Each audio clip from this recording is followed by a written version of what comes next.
الفاتحة إلى حضرة النبي محمد صلى الله عليه وآله وصحبه وسلم، خصوصا إلى أرواح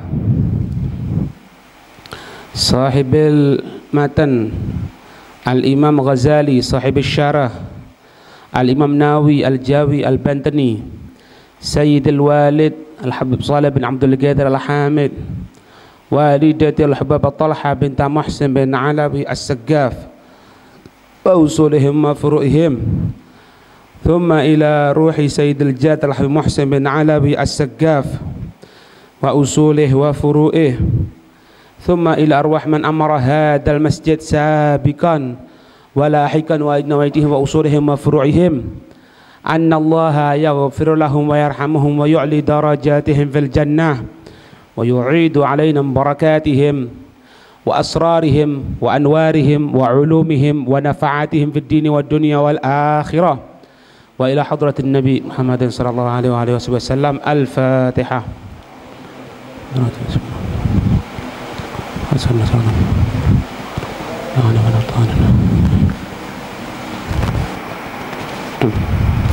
بسم الله الرحمن الرحيم. الحمد لله رب العالمين. اللهم صل وسلم على سيدنا محمد وعلى آل سيدنا Muhammad. Qala, berkata Khalidun bin Ma'dan, berkata Khalid bin Ma'dan rahimahullah, semoga Allah merahmati beliau. Fama ra'aitu, maka tidaklah aku melihat ahadan seseorang aktsara tilawatan yang paling banyak bacaan lil Qur'ani untuk Al-Qur'an al-azimi yang sifatnya Al-Qur'an itu adalah mulia, min Mu'adin daripada sahabat Mu'ad bin Jabal. Jadi ini melanjutkan pelajaran yang telah lalu, bahwasanya setelah Nabi Shallallahu Alaihi Wasallam menjelaskan tentang bagaimana itu amal-amal perbuatan sampai ke hadirat Allah dengan begitu sulitnya, sampai sahabat Mu'ad bertanya, bagaimana untuk supaya amal perbuatanku ini bisa naik ke hadirat Allah, sedangkan engkau adalah Rasulullah dan aku adalah Mu'ad. Nabi memberikan beberapa cara, yang paling intinya, sukalah engkau kepada orang lain apabila urusan itu engkau sukai. Bencilah sesuatu terkena kepada orang lain apabila engkau tidak menyenangi perbuatan tersebut datang kepada dirimu. Maka setelah itu katanya sahabat Khalid bin Ma'dan, aku tidak pernah ngelihat sudah orang yang paling banyak baca Al-Quran setelah hal tersebut, setelah kejadian itu, melebihi daripada sahabat Mu'ad bin Jabal. Ini Pak, ini makna penerapan ilmu. Jadi tidak bisa Habib Muhammad bin Salim bin Hafid, ayahnya Habib Umar, itu dalam risalahnya, dalam kitabnya tentang masalah perempuan, VG perempuan, beliau menjelaskan di situ bahwasanya seseorang itu akan mendapatkan kemanfaatan setelah belajar, menghilangkan kebodohan dirinya, mengerti, kemudian mengamalkan, baru dia tadi itu memberikan kepada yang lain. Ngamalkan. Jadi bukan cuma ana hadir di majelis ini, ana hadir di majelis ini, tapi tidak ada perubahan, ya percuma, tidak ada faedahnya. Gitulah. Ini menjelaskan setelah kejadian itu dengan Rasulullah, ini sahabat Mu'ad bin Jabal amat sangat sering, banyak untuk membaca Al-Quran. Lihadal hadithil azimi, untuk ini hadis al-azim yang agung. Nabiuhul kabiru, Nabiuhul kabiru, nabiuhu yaitu sesuara suara yang samar-samar, yang keras, khotorahul alimu, yang terlintas kepadanya al-alimu, satu yang sakit, atharuhu, bekasnya, alladzi tatayyara lahul qulubu, yang bisa berterbangan untuk itu bekas hati-hati.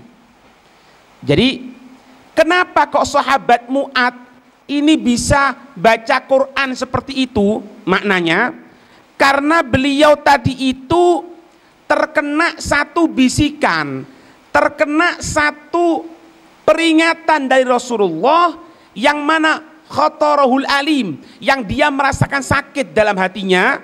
Anak kok gini ya, anak kok tidak berubah ya, gitu rasanya.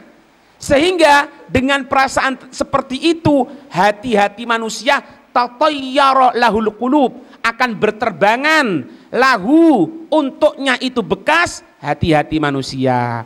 Artinya apa? Perubahan. Yang dulunya maksiat taat, yang dulunya baik tambah baik, gitu. Wa tahayyara lahul uqulu, dan bingung untuknya itu bekas hati-hati. Al-uqul jamak dari aklun, akal-akal manusia. Ya. Wa tadhiku, dan menjadi sempit an hamlihi, dari membawanya as-suduru, dada-dada. Wa tajza'u lahwun, dan akan bergetar yang namanya lupa, lahu, untuknya an-nufusu, jiwa-jiwa. Jadi kalau sudah ngelihat kejadian seperti itu yang diceritakan Rasulullah, ini utak tidak tututi sudah. Sehingga mikir, anak kalau seperti ini tidak karu-karuan, jiwanya yang yang jelek akan berubah, bergetar. Ya apa ya? Seperti cambuk gitu loh, Pak. Cambuk yang kuat. Berubah. Sehingga Habib Ali bin Muhammad al-Habsyi itu menyatakan dalam syairnya, di antara kalimat syairnya, beliau mengatakan, kalau engkau ngelihat orang-orang yang soleh itu, engkau otakmu tidak nututi sudah. Otakmu itu tidak akan nututi bagaimana mujahadahnya mereka, bagaimana mereka tadi itu mendekatkan diri kepada Allah dan lain sebagainya. Dan sekarang seperti digambarkan, Al-Habib Muhammad Al-Haddar itu tidak tidur kecuali dalam keadaan terpaksa. Jadi pas duduk gini, ketiduran sebentar, bangun. Nah ini kalau secara otak kan tidak nututi ya Pak. Masa mungkin sih orang seperti itu kan bisa kena penyakit kalau kurang tidur, ini itu. Makanya tahayyar al-ukul, akal itu bisa tidak karu-karuan, bingung gitu loh. Cuman hal itu bisa terjadi karena apa? Ya karena tadi itu cambuk tadi itu. Takut kiamat, takut ini, takut itu. Ada satu kejadian Pak. Habib Umar bin Muhammad bin Salim bin Hafid itu setiap waktunya itu kacamatanya ini ganti terus, tambah min, dan beliau tadi itu punya di Hadramut situ, di Tarim situ langganan tukang kacamatanya, sehingga tukang kacamatanya ini tahu ini kok tiap waktunya ini Habib kok ganti kacamata, kenapa nambah terus. Maka tukang kacamata tadi itu ngatakan apa? Wahai Habib, kamu ini jangan banyak nangis. Kalau banyak nangis, nanti engkau punya mata ini panas sehingga akan menambah min, akan menambah kekurangan dalam pandangan tadi itu. Maka beliau Habib Umar dengan entengnya beliau mengatakan, aku ini menangis bukan karena diriku, aku mikirkan umat ini loh. Jadi kalau malam ke bawah aku nangis, terus siapa lagi yang mau nangis kalau bukan kita-kita umat Islam sendiri yang menangisi keadaan umat Islam supaya diangkat oleh Allah Subhanahu wa taala. Coba sampean dengarkan cerita seperti ini. Sampean ngomong apa? Mosok sih, apa mungkin sih mau nangis sampai nemen gitu? Ini menyiksa. Ini gini, ini gitu. Kenapa hal tersebut terjadi? Karena dia tadi itu, mereka orang-orang yang soleh tahu bagaimana kejadian yang akan terjadi nanti itu. Dibandingkan dengan kiamat, dibandingkan dengan faslul qadha, waktu pembagian orang di sorga atau di neraka, waktu dia berhadapan langsung, laisa lahu tarjuman, tidak ada penerjemah yang barengi langsung dia ditanya langsung oleh Allah Subhanahu wa taala. Ngelihat hal seperti itu, tidak terasa bacaan Qur'annya banyak, tidak terasa ninggalkan tidur untuk nuntut ilmu agama, tidak terasa banyak nangisnya, tidak terus. Ini mana ya? Kalau tidak masuk di dalamnya tidak bisa. Anak berikan gambarnya yang paling gampang lah. Sampean tahu orang pecandu rokok kakean, wis balik ngomong aku ojo rokok. Pecandu Lombok. Sampean kalau kelihatan orang yang makan Lombok karena sudah pecanduan Lombok, itu tidak ada masalah. Meskipun anak, maaf ya, murus sebentar tidak apa-apa. Norit kan ada. Tahu norit sampean? Obat murus sampai di montorin noriti barang. Di tasnya noriti. Jadi seperti khulasatul madad. Sampingnya khulasatul madad, siwak, norit. Sampai dompete duit, sikat, norit. Paham ya? Sampai mikir, iki kok nemen sih rek karo Lombok. Iki yo opo sih? Ndak mikir dah. Dia kalau makan Lombok sudah pedes seperti ini, dia bisa kena sakit, ya apa? Sampai ngomong seperti itu kan? Coba tanyakan sama yang makan Lombok ini. Dia akan kata kenapa? Udah apa-apa, tidak ada masalah. Sakit-sakit sedikit tidak ada masalah. Semenjak pabrik norit tidak nutup, tidak ada masalah. Nah, sampai orang maksud, loh ini apa sih? Ente tidak boleh seperti itu. Nanti ente punya usus bisa tipis. Ya. Dia akan jawab, wah ente, apa ente? Wis menengok, ente tidak tahu. Lihat ya.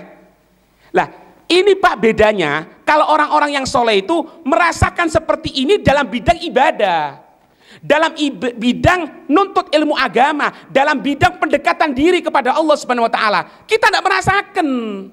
Sehingga kadang-kadang dengar cerita seperti itu, koyo masa bisa sih? Ya caranya gampang. Sampean pelan-pelan sedikit makan Lombok, sedikit makan Lombok, sedikit makan Lombok. Kalau sudah kecanduan Lombok, sampean akan sama seperti pecandu Lombok tadi itu. Sama seperti ini. Sampean berusaha bangun malam meskipun sebentar, berusaha pelan-pelan, nambah, sampai jiwanya tidak tenang kecuali bangun malam. Ngerti? Ndak iya? Ngerti? Ngerti ya Pak? Itu maknanya ya. Fata amal katanya Imam Ghazali. Apa fata amal itu? Maka mikiro, renungkanlah, angan-angankanlah, ayyuhar raghibu fil ilmi, raghibafi, cinta, ayyuhal, wahai sekalian, ar-raghibu fil ilmi, sekalian yang cinta kepada ilmu, hadir khisal, ini sifat-sifat, pikiro gitu loh. Mosok wis gede ndak tepak Fatihah rek gitu loh. Mosok sudah besar artinya Fatihah saja tidak ngerti.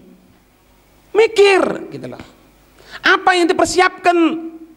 Masa sudah umur 40 tahun, kesempurnaan kedewasaan 50 tahun, 1 bulan saja dah hatam Al-Quran. Fata'ammal, maka pikir. Itu maksudnya. Ngerti ini?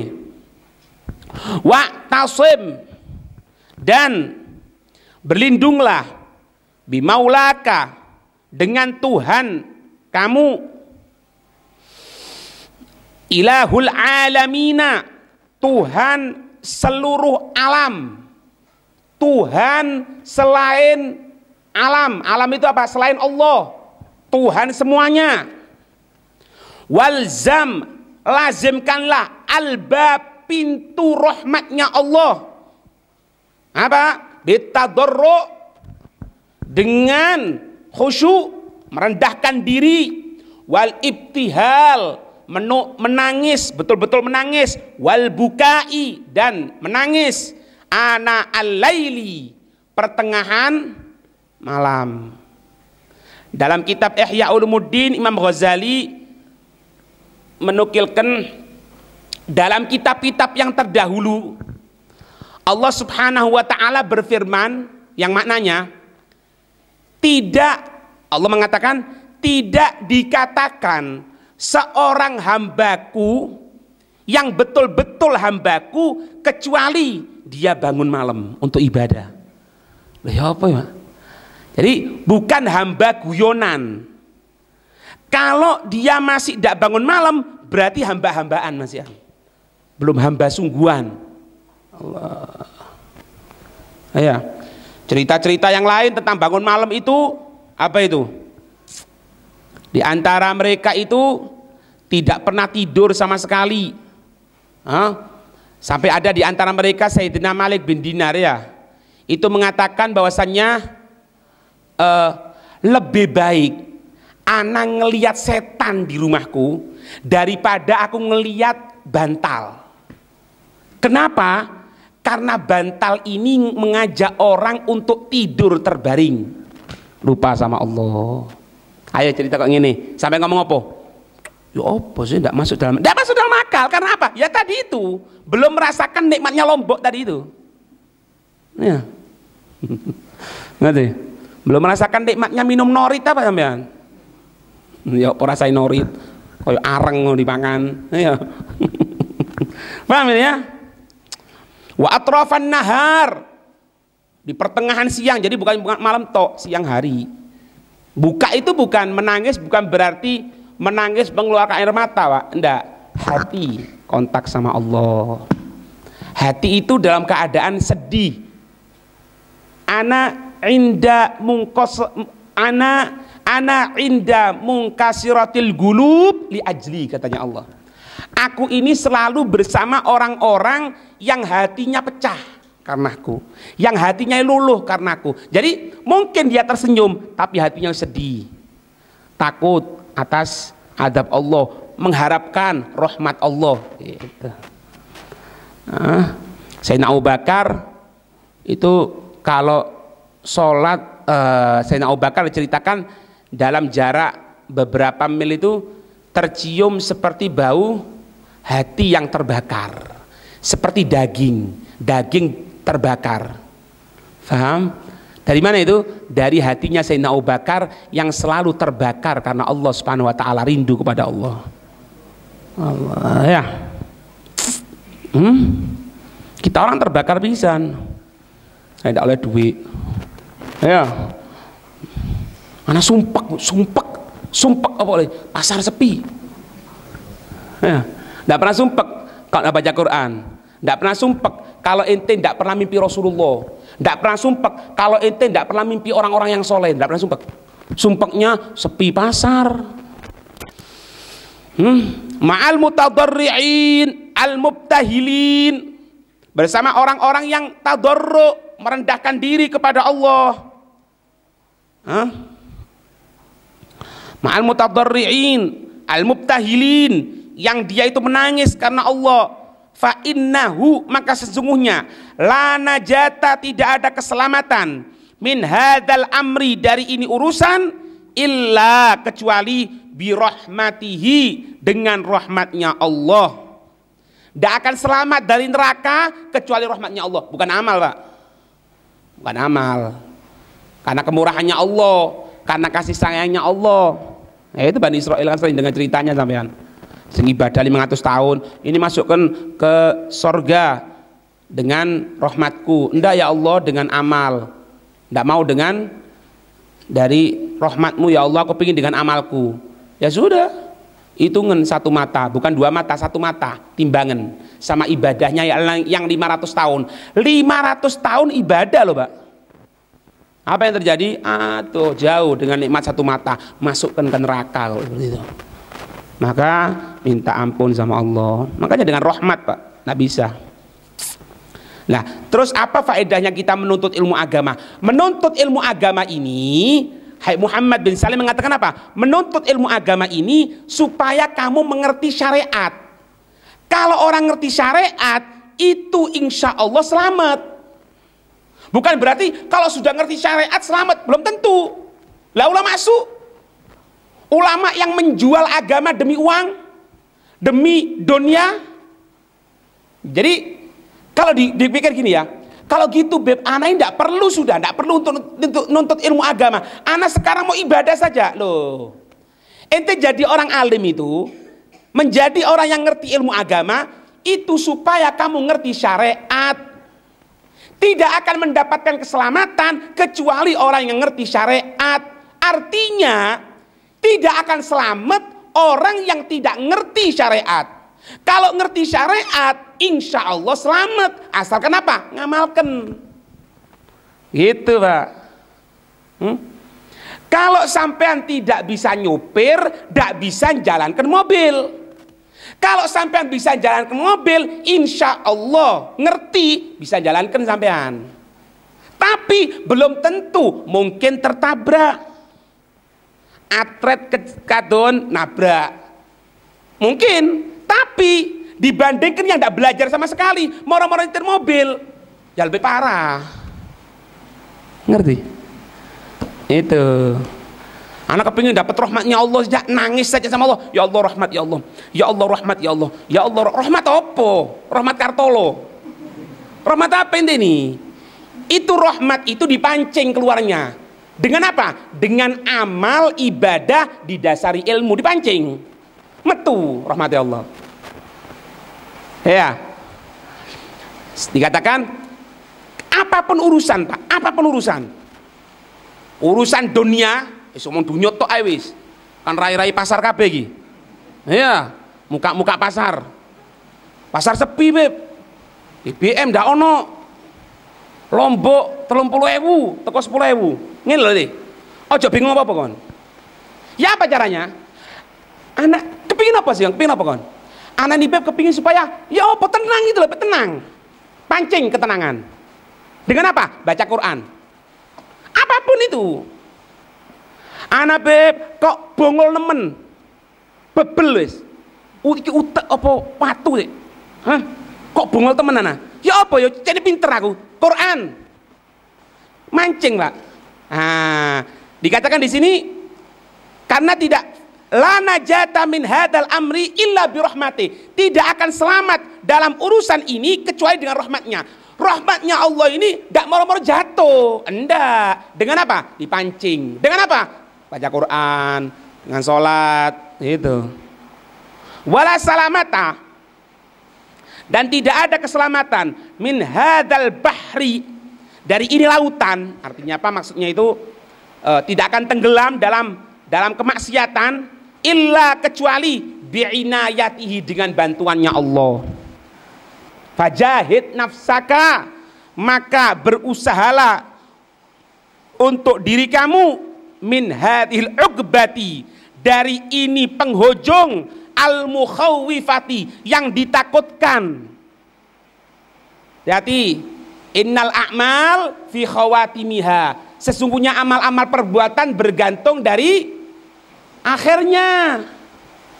Itu ada ustadz itu, Masya Allah, itu di Drogowo, khotib, tengah-tengah khotib jatuh, meninggal. Ya Allah. Ada di Bondowoso, itu seorang syarifah, ketika sholat di kamarnya sholat subuh, ditunggu sama anaknya, kok ndak ngangkat-ngangkat dari sujud. Setelah itu dilihat, ternyata tengah sujud meninggal, barusan terjadi. Barusan. Ada yang barusan meninggal, Habib Alwi itu. Malam Jumat baru berziarah, datang kepada orang tuanya, ibunya, pulang dari ziarah ibunya, ditabrak, meninggal. Ya, Pak. Makanya hati-hati gitu loh. Pikir ente nih, kalau orang-orang seperti itu dengan penutup yang bagus, terus bagaimana kita? Itu maknanya. Semoga ditutup kebaikan ya. Supaya apa? La'allaka, supaya kamu la tahlak, tidak akan apa? Hancur. Ma'al halikin, bersama orang-orang yang hancur.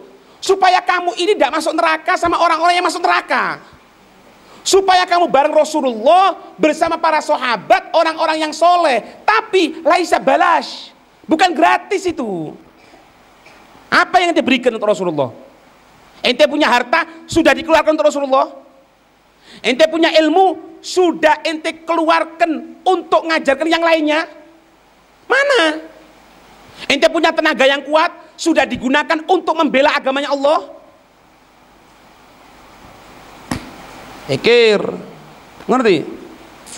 Ojo golek tok, golek dunyo tok, nompok dunyo tok. Sampai kapan? Ila mata.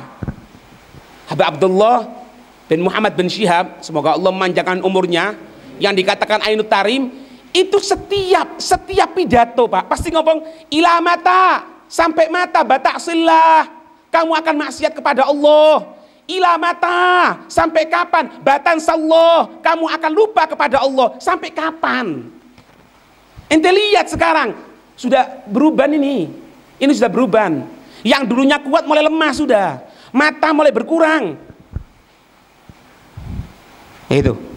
Wa'lam, dan ketahuilah anna, sesungguhnya a'dhamal asbabi, paling besarnya, paling agungnya untuk sebab-sebab fi rusukhin, rusuh meresap, ay thubut ketetapan, hadil khabaithi, dari ini kejelekan-kejelekan. Ketahui sesungguhnya paling besar-besarnya penyebab engkau masuk dalam kejelekan. Apa itu? Kejelekan ini apa? Allati, yaitu yaitu allati, yang hiya itu kejelekan, al ghibatu ngerasani, wal fakhru kesombongan, wal kibru sama kesombongan, wal ujbu bangga diri, wal hasadu dengki, wasum'atu bangga diri, warriya'u riya, fil qalbi dalam hati, talibil ilmi yang bisa masuk dalam hati seorang pencari ilmu, li ajil mubahati, karena sebab apa? Mubahah. Apa mubahah itu? Mufakharah, sombong-sombongan Pak. Nah, sombong-sombongan itu yang menyebabkan. Jadi menuntut ilmu agama itu bukan sombong-sombongan. Ente sampai kitab mana? Sampai kitab mana ente? Anas bawa ente, Anas sudah kitab. Bukan. Apa itu? Kekol Bangkalan Pak, itu pernah ngajar jurumiyah, bahwasannya beliau itu ngajar jurumiyah diulangi 3 kali. Loh kenapa?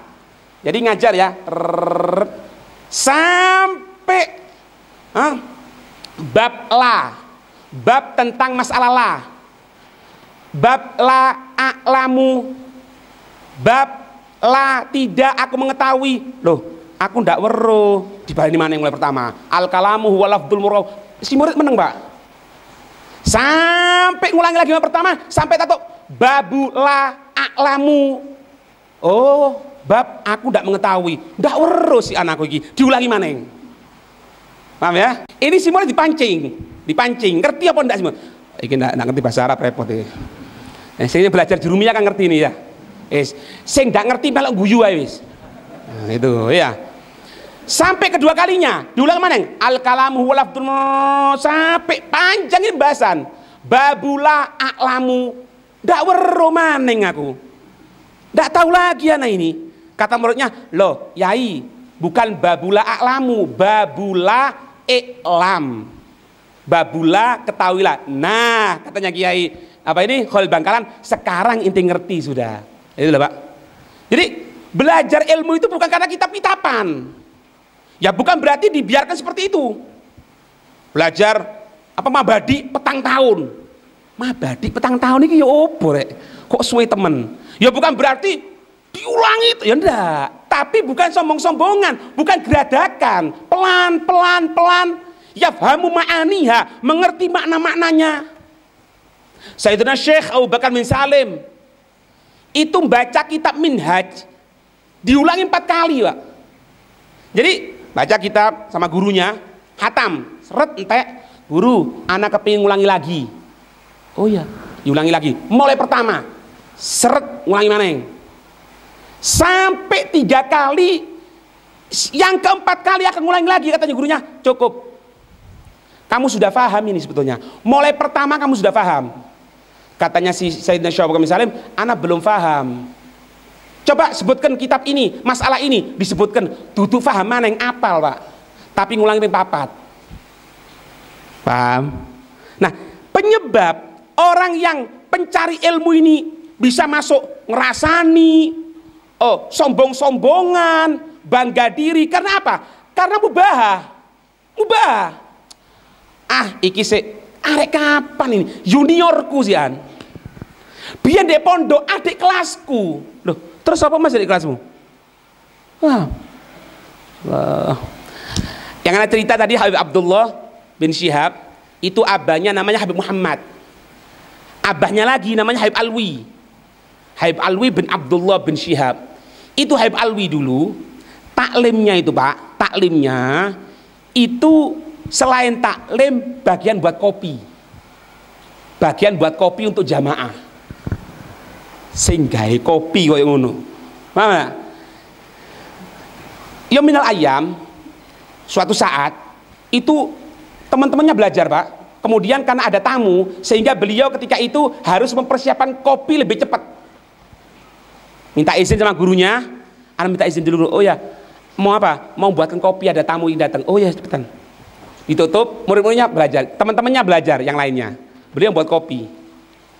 Setelah buat kopi, selesai dari tamu-tamu tadi itu, murid-muridnya guyonan gini. Ya Alwi, ente tadi buat apa? Buat kopi. Ente buat kopi. Memang bagian buat kopi. Kalau anak taklim. Anak gitu, Pak. Jadi namanya manusia timbul ta'athar. Ya Allah, kok enak ya. Pulang Pak ke rumahnya sama nyesel. Kepikiran telung dino, tak hadir, telung dino. 3 hari. Gurunya wali min auliyaillah. Ditanya hari pertama, mana Alwi? Tidak ada, tidak masuk. Hari kedua, hari ketiga masuk. Kenapa kamu wahai Alwi kok tidak masuk selama 3 hari? Iya guru, anak sakit. Bukan, ente bukan sakit. Ente ta'athar, ente berbekas, ente merasa ada penyesalan gara-gara dari omongan teman-temanmu kan? Kamu buat kopi terus, sedangkan teman-temanmu katanya taklim terus. Iya guru katanya. Ketahui, saksikan semua muridku. Kalau aku meninggal dunia, yang duduk di tempatku ini Alwi yang akan gantikan. Wafat gurunya, umur 19 tahun ngajar. Duduk ngajar di Papua loh ini. Ngajar di kota Tarim, di tempat 1000 wali, penggene wali songo. Umur 19 tahun. Tapi bukan berarti anak dak talim wis ate angon. Wedhuse guruku. Wedhuse diangoni, si gurune padha kaya wedhus pisan.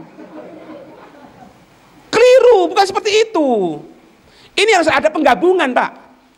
Orang nuntut ilmu agama itu tidak bisa, bongol-bongolan tidak bisa. Pokoknya guru anak nentukan jam 3 hadir, setelah itu selesai anak pulang. Oh tidak bisa. Orang kalau nuntut ilmu agama itu lain, bukan nuntut ilmu umum. Karena apa? Taruhannya surga ini. Bagaimana khidmahnya ente kepada seorang guru?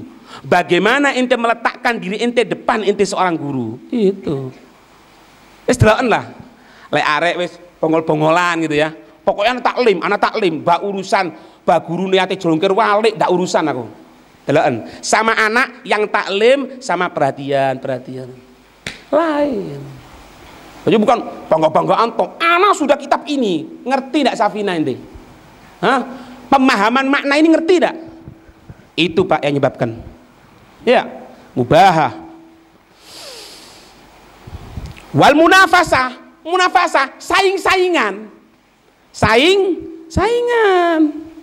Ay ar-raubatu fi kaunil ilmi li nafsi khasatan. Saingan ini apa? Ar-raubatu, keinginan, fi kaunil ilmi, di dalam adanya itu ilmu, li nafsihi, untuk dirinya, khusus, duna ghairihi, bukan yang lainnya. Li annahu nafisun, maka sesungguhnya ini adalah sesuatu yang berharga. Ngerti tidak? Ana ini mendapatkan ilmu yang khusus. Kalau itu dibongol kabeh, nggak ngerti apa-apa sih an. Itu tahu enggak? Ilmu itu mulia. Ana punya ilmu, ana mulia. Tidak ada apa-apanya sih. Wah, tak bisa Pak. Entek. Habib Toha Al-Haddad itu sampai pernah nulis apa perjanjian Pak dengan abahnya Habib Umar, Habib Muhammad itu. Habib Muhammad kan meninggal dibunuh Pak. Tidak tahu kuburannya sekarang di mana, tidak tahu. Dibunuh zaman komunis dulu. Diantarkan mau Jumatan, masuk ke tempat kepolisian waktu itu, yang pada waktu itu di Yaman itu komunis, harus tanda tangan tiap hari. Dikatakan ini kunci rumah, nanti kalau ibumu tanya, katakan aku di kepolisian sini. Sudah, beliau masuk, tidak balik maneng, sampai sekarang tidak tahu di mana kuburannya. Itu beliau pernah buat perjanjian dengan Habib Toha Al-Haddad untuk berdakwah sampai tetes darah penghabisan. Terbukti. Beliau terbunuh. Habib Toha ketika itu hijrah ke daerah Afrika Pak. Itu sampai 7.000 orang masuk Islam berkat tangan beliau ini. Usahanya beliau. Jadi bukan bangga-banggaan. Anak kitab iki, anak kitab ini. Hei, rungokno, tonggomu ngedu petek kok ndak tobat sih an. Apa ente punya istri masih buka aurat kok diem tok ente jangan jauh-jauh dakwah ke ibumu, keluar itu masih kayak rambutnya kok diem, mana maknanya?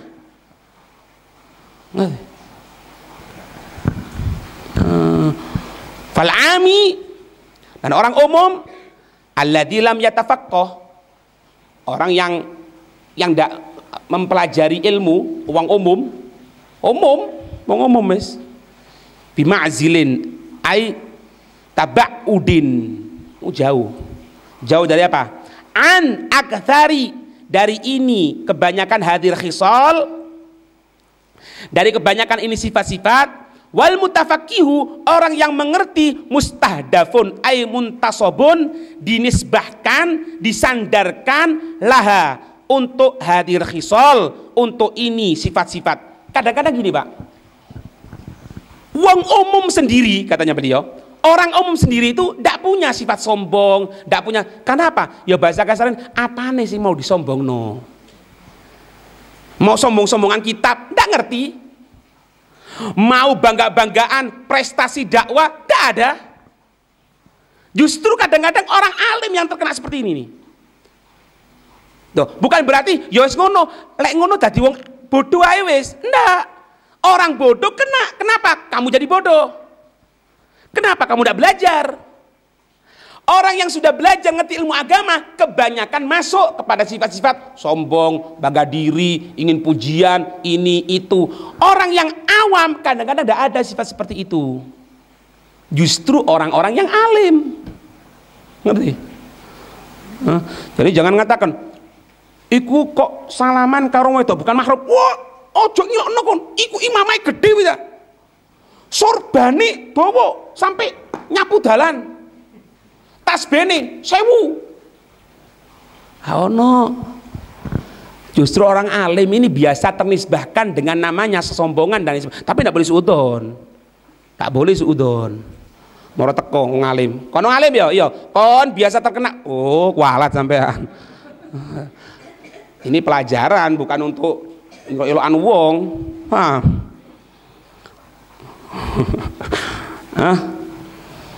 Wal mutafaqihu mustahdafun ay muntasabun laha. Untuk ini sifat-sifat hadir khisal. Wa huwa muta'arridun. Dia mencodorkan memang. Ay mukbilun. Memang dia menerima lil halaki untuk kehancuran bisa babiha. Karena sebab-sebabnya. Ini sebab. Ini sifat-sifat. Karena apa? Ente punya ilmu. Ente dibisiki sama setan. Ente ini paling alim. Bukan ngomong astagfirullahaladzim. Astagfirullah. Enggak. Iya yo, memang aku wong alim. Nah, ente mukbil, ente nerima ketika itu. Menerima untuk kehancuran, ya hancur. Ada pas satu masalah, tidak ada yang tahu. Yang kata itu di kitab ini disebutkan. Pertama yang ikhlas, dibisiki sama setan. Sak majelis kok sing ngerti loh. Kontok sing hebat ngerti. Itu seharusnya apa? Astagfirullahaladzim, astagfirullahaladzim. Duduk. Iya yo, memang aku paling alim. Nah, dia menerima. Welcome bahasa Gitarang untuk kehancuran tadi itu, ya hancur. Nggak iya, nggih. Wallah wa'lam. Semoga diselamatkan oleh Allah ya dari segala kehancuran. Amin ya rabbal alamin. Ya.